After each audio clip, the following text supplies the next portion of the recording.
ba'd. Salawat serta salam semoga senantiasa tercurah kepada junjungan kita Nabi Muhammad SAW beserta keluarga, sahabat dan seluruh umatnya hingga akhir zaman.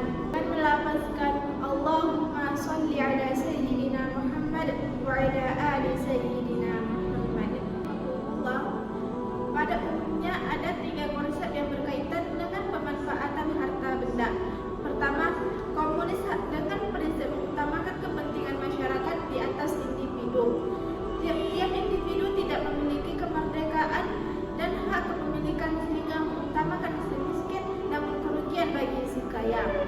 Kedua, kapitalisme dengan prinsip kepentingan individu di atas kepentingan masyarakat. Akibatnya lahir dari syariat korporat, yang kaya semakin kaya dan yang miskin semakin miskin. Al-qawiyyu yaqulu dha'ifa wa 'alima yaqulu jahila.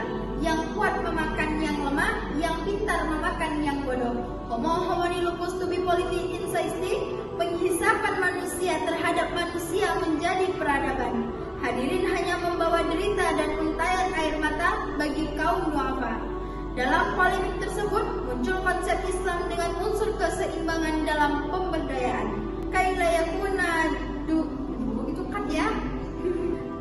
yakuna daula baina aghniya minkum. Agar harta kekayaan tidak hanya mengalir di antara orang-orang kaya di antara kamu sekalian, tapi dirasakan pula oleh kaum duafa. Prinsip tersebut diantaranya diaplikasikan melalui zakat, wakaf, dan infak. Karena itulah zakat, infak, dan sedekah adalah solusi pemberantasan kemiskinan. Dengan landasan surah At-Taubah ayat 103 yang berbunyi, A'udzubillahi minasyaitonirrajim.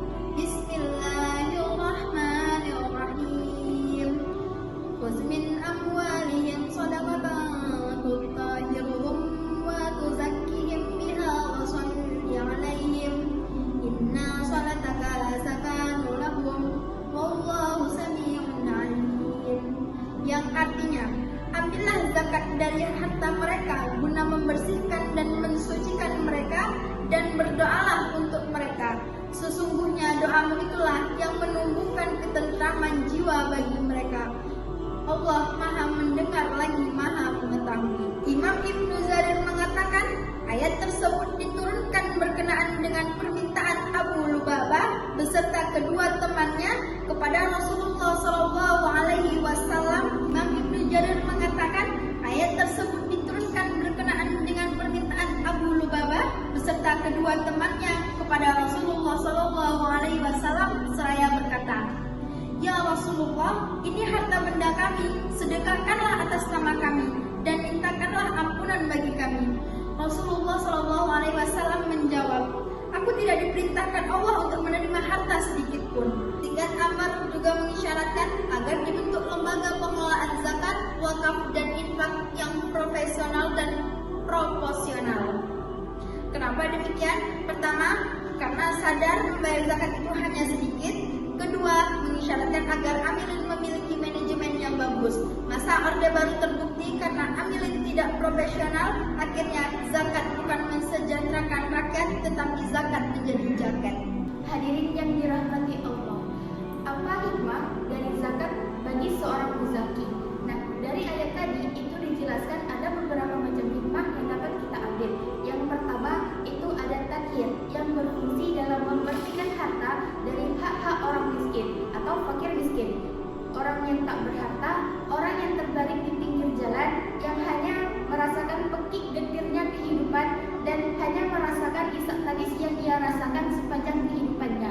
Yang kedua yaitu ada tuzakkihim, yang artinya membersihkan hati, membersihkan jiwa dari penyakit rakus, tamak, serta serakah. Penyakit ini merupakan penyakit yang harus dihilangkan dalam kehidupan sehari-hari, sebab jikalau tidak dihilangkan dalam kehidupan sehari-hari, itu bisa memberikan dampak yang sangat buruk bagi kehidupan kita, terutama bisa memberikan dampak sebagai hartawan berjiwa karun, penguasa bermental sa'laba, penguasa berotak Fir'aun. Fungsinya bukan hanya pelindung rakyat, tetapi sebagai pemeras, penindas, bahkan merampas hak-hak rakyat. Yang ketiga yaitu ada taskin, yang artinya dengan adanya zakat, wakaf, dan infak, jiwa kita itu bisa merasakan tenang, hati senang, walaupun kita banyak uang. Amin ya rabbal alamin. Tapi sebaliknya, jika para agniya, para konglomerat enggan membayar zakat, enggan untuk berwakaf, dan enggan untuk berinfak, maka suatu negara bisa kiamat. Walaupun gedung bertingkat, walaupun mobil mengkilat, dijamin rakyat sulit berdaulat. Apalagi jikalau pejabat sudah menjadi penjahat, menyikat uang rakyat, jelas bangsa bisa kiamat. Nauzubillah min zalik. Sebagaimana firman Rasulullah SAW dalam hadisnya, laisal mu'minul ladzi yashba'u wa jaruhu jani'i ila janbiyah, yang artinya bukan termasuk orang mukmin orang yang kehidupannya kenyang sendirian sementara tetangganya hidup dalam kelaparan. Dengan demikian, orang kaya yang tidak peduli dengan nasib kaum duafa, konglomerat yang acuh terhadap kaum melarat, pejabat yang a priori terhadap nasib rakyat, bukan saja mencerminkan orang yang jahat, tetapi mencerminkan orang yang tidak beriman, dan orang yang seperti ini harus minggir dari negara kita tercinta. Sebab negara kita Indonesia akan juga apabila dipimpin oleh orang-orang yang peduli dengan nasib kaum duafa. Oleh karena itu hadirin, semangat zakat, wakaf, dan infak wajib kita aplikasikan dalam kehidupan bernegara dan berbangsa. Timbul pertanyaan, kepada siapa zakat itu diberikan? Sebagai jawabannya, kita renungkan firman Allah dalam Al-Quran Surah At-Taubah ayat 60. Bismillahirrahmanirrahim.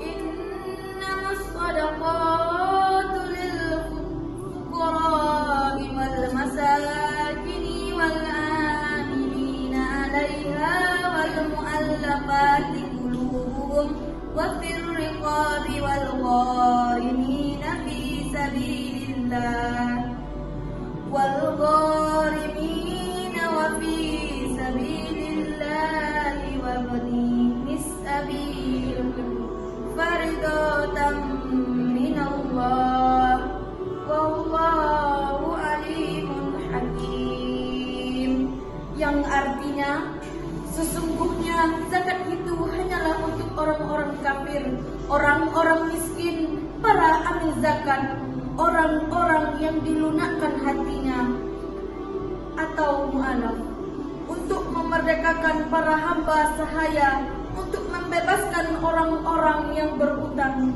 untuk jalan Allah, dan untuk orang-orang yang sedang dalam perjalanan sebagai kewajiban dari Allah.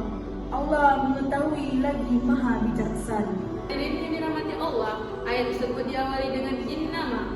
Dalam ilmu bahladah merupakan ad-data qadar yang berfungsi untuk menspesifikasikan ayat tersebut, merupakan deskripsi Allah SWT tentang skala prioritas penerima harta zakat, yaitu faqara awama syakayana, orang-orang fakir dan miskin. Lalu bagaimanakah kaitan yang kondisi bangsa kita saat ini? Prof. Supriman melaporkan 23 juta lebih penduduk Indonesia hidup di bawah garis kemiskinan. Apalagi setelah terjadi krisis moneter, korban PHK. Sulit mencari lapangan kerja, kemiskinan semakin membengkak. Akibatnya kemiskinan ini kadafa qoro'ana ya kafawana kafaro. Dampak langsungnya adalah dampak menyebabkan kekufuran. Akibatnya adalah kemiskinan. Dr. Ismail Raji'i Al-Farji, Direktur Lembaga Pengkajian Islam Internasional, mengatakan bahwa kemiskinan, kebodohan, dan keterbelakangan merupakan 3 permasalahan besar yang saat ini. Namun di antara ketiganya, kemiskinan merupakan yang paling berbahaya. Sebab kebodohan dan keterbelakangan itu muncul akibat kemiskinan. Akibatnya, tidak sedikit saudara kita yang menjual akidah untuk mempertahankan miliknya. Bahkan akibat kemiskinan, tidak sedikit gadis-gadis yang menjual kehormatannya hanya demi sesuap nasi. Nauzubillah. Hadirin, menurut Dr. Didin Hafifuddin, MSc, agar kemiskinan tidak bertambah dan semakin bertambah, ada 3 hal yang harus kita lakukan untuk mengeluarkan zakat. Pertama, kita harus mengeluarkan zakat dan memasyarakatkan gerakan sadar zakat. Kedua, kita harus membentuk lembaga zakat yang profesional. Dan yang ketiga, kita harus memberdayakan zakat untuk membangun kesejahteraan masyarakat. Hadirin yang saya hormati, marilah kita bersama-sama membiasakan diri untuk berzakat, berinfak dan bersedekah dengan ikhlas dalam bantuan ketaatan kepada Allah Subhanahu wa taala.